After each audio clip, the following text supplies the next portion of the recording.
Hello and welcome to another week of Soap Secrets. We're going to talk about Coronation Street. We always start with Coronation Street and I always say that, but we do because it's just so good. It's nearly Christmas and so everything is getting exciting on the street, isn't it, Claire? Because the lovely Emma is in full swing with the final touches to her Christmas wedding to Curtis. Yes, she is in full swing and she's putting the final touches to her Christmas wedding to Curtis. But we, the viewer, knows something's not quite right with Curtis. And this week we see Emma in floods of tears, and she tells Curtis she can't marry him. That's shocking, isn't it? Why? What's gone on? What's happened? What has gone wrong with the street's greatest romance since Romeo and Juliet? Because they look lovely together. Curtis is handsome, she's gorgeous, she's also very warm. This one thing I like about Emma, she's really warm. But there's a catastrophe this week when Emma babysits Ruby and she accidentally swallows one of Curtis's heart tablets. So, oh my goodness. So, yeah, what's going to happen? Emma rushes little Ruby to the ED where the doctor tells her everything is okay as these heart pills were only vitamin tablets. Okay. And Emma naturally asks Curtis about this, but she gets a very unsatisfactory answer. And then she reaches out to Curtis's heart doctor to see what's going on with his heart condition. And this doctor tells her he can't say anything because, quite rightly, of patient confidentiality. And feeling she can no longer trust Curtis, Emma has a big row with him and asks him to leave the flat. Will the wedding go ahead? There's always high drama with these weddings, isn't there? Nothing can just go to plan. No.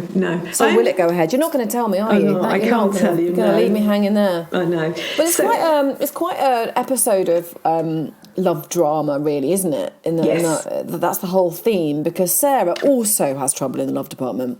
Yes. So she has made a new friend called Lydia, and this week she discovers that Lydia is an ex of her husband Adam's. Awkward, okay. A little. Well, very awkward. But, Adam's very handsome and he's a bit of a ladies' man, and I would say he's had a lot of romantic liaisons. Shall we just leave it at that? You never ask how many people someone slept with, and that's what she goes and does. She does. And he is evasive because I think if she heard the number, she might squawk. Oh no, and he's really evasive about this relationship with Lydia, so I assume that this isn't just sort of a friendly ex, there's more to this than meets the eye. Yes, and I think this is going to run on into January as well. I think Lydia's really uncomfortable around Adam, so something's there. Something's going on. What's going on? It will all come out in January. Yes. It feels like a long way away, January, doesn't it? It's like we've got a lot to get through before we get to January. We've got to get through Christmas, and there's going to be loads and loads of stuff at Christmas. So there is. I mean, Christmas is just such a big time for the soaps. Okay, so Emmerdale. The fight for the Woolpack is turning even dirtier. Yes. So we all know that Al wants the Woolly to fail. Now we've just found out recently that his silent partner is a gangster called Gavin. So this puts I think all of the village in danger, really, because Al is being bankrolled by a nasty gangster, and these gangsters play dirty, so it's just going to be shocking. So this week Al agrees. He's still trying to bankrupt it. He's still trying. I suppose it's not a nice way of trying to do it, but there's no violence involved at the moment. So Al agrees to Marlon's drink promotion. So what is he up to? And Marlon had agreed to just a free glass of champagne with every meal, Hannah. But oh no, yeah. But the flyer has been changed to read a free bottle, so there's going to be a lot of drunk people in Emmerdale Village if you've got a bottle of champagne with your Christmas lunch. And the trouble is that Marlon obviously knows what he said, and it turns out, obviously, as we know, that Al has changed this. Yes. But this is step in Chaz. Yes, so Chaz has been on to Al. She kind of knows what he's up to, and she knows he's changed it. She looks into it and discovers this, and to make her point, a seething Chaz throws a bottle of champers at the wall. has Al got Chaz and Marlon on the run?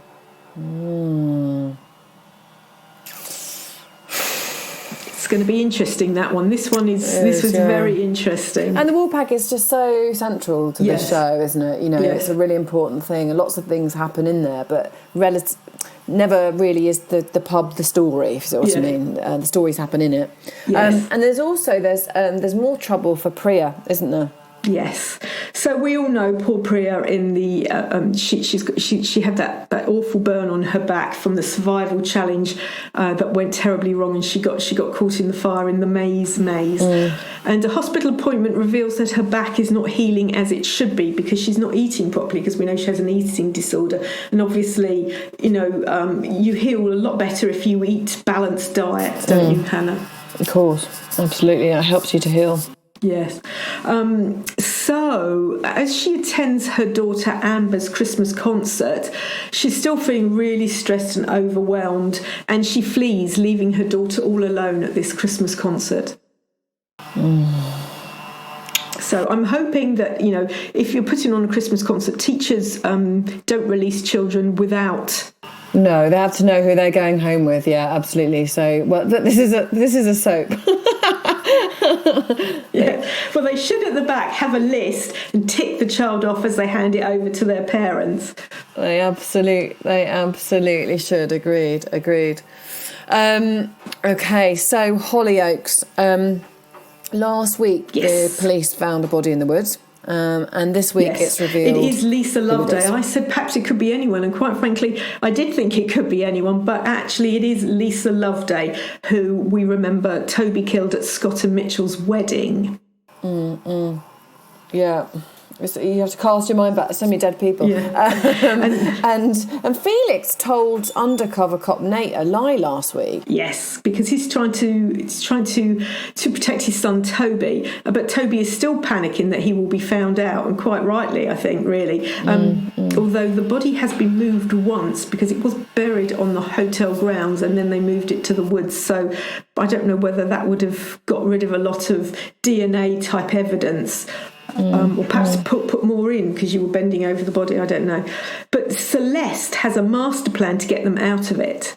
And as Nate opens up to Grace that his name isn't actually Nate, but he's really Saul, and he tells Grace why Lisa's case is so close to his heart.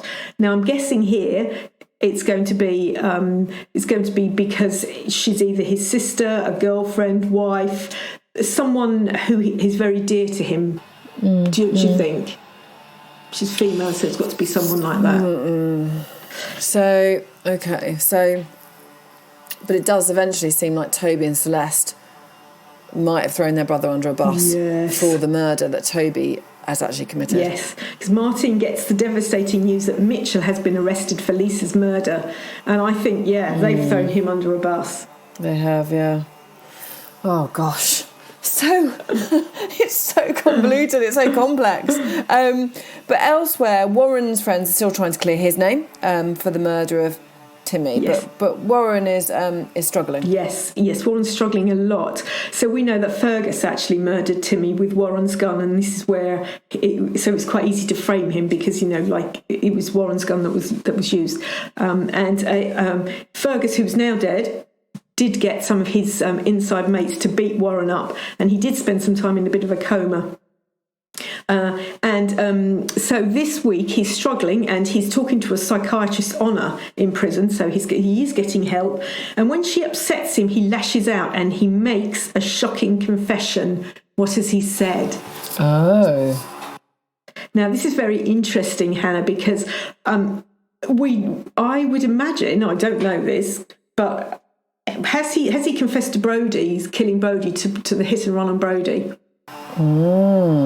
Maybe he gives something up in order to get a lower sentence. There's going to be some, very sort of personal reason he's done that. But he doesn't have to give anything up because he actually didn't kill Timmy. He is kind of innocent of that one. Yeah, that's true. It's also Fergus's funeral this week, isn't it? Yes. I think he will linger, though, in the village. Maxine agrees to go with her mum, Trish, so that she can have some closure, because obviously Fergus and Trish were a couple.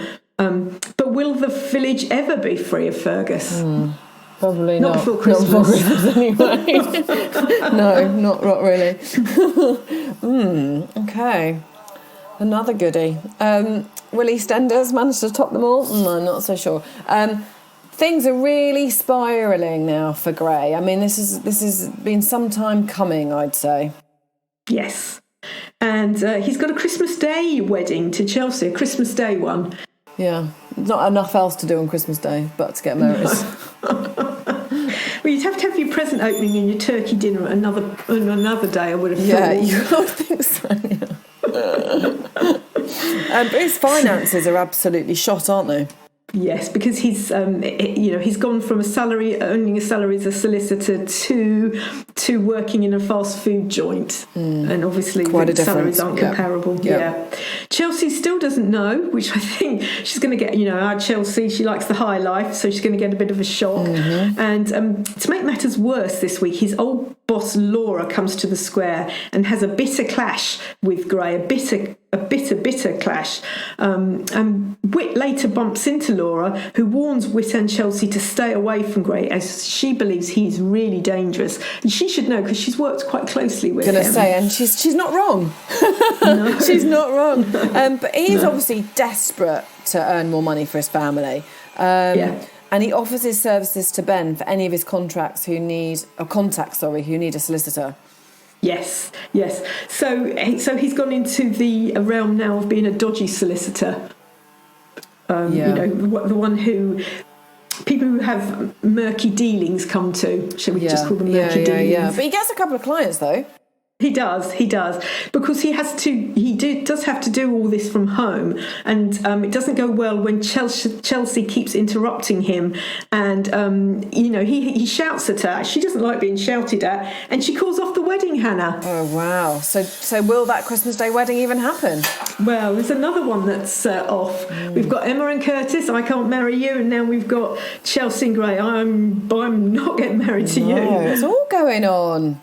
Yes. Wow. Yes. Well, it's another great week in Soapland, is what I would say. And we will be back next week to talk more, getting closer and closer to Christmas, and see if we can tell you a bit more about some of those storylines that we're teasing you on at the moment. In the meantime, stay safe and thank you for listening.